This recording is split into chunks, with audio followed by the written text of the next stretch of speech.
Актырпак айыл өкмөтүнө караштуу Жаңа Жар айылынын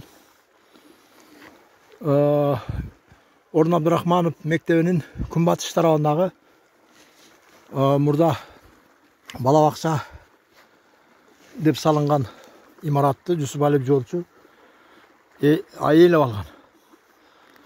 Азыркы төрага айыл өкмөттүн баш Алчыбай Төралиевдин бир тууган инеси Алмазбай Төралиевич токтом чыгарган дейт, өзүнүн сөзү боюнча.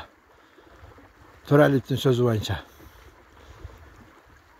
Жусупалиевдин дачасыны бузуп, ушул курулуш материалдарын ушул бүтпөй калган бала бакчага жумшап, бүткөрүп, анан элге пайдаланууга бер деп айткан экен. Бирок тилекке каршы 30 жылдан бери ушул бала бакчаны ээлеп отурат да Жусупалиев жолчу. Менчикке өткөрүп алган. Ушуну айыл өкмөттүн балансына өткөрүп, бул аябай чоң да, 1 гектарга барып калат.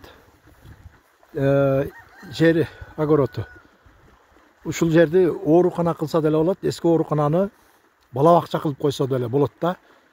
Мен сунушум ушундай жогорку бийликтегилерге, жана Алчыбай Төралиевге, айыл өкмөттүн башчысы кеңештин төрагасы Имаров Алмаз Төралиевичке, Кадамжер акимине, Баткен областынын губернаторуга мен ушундай сунушум. Ушул жерди ооруканага берсек, ооруканага деле жетет да ушул.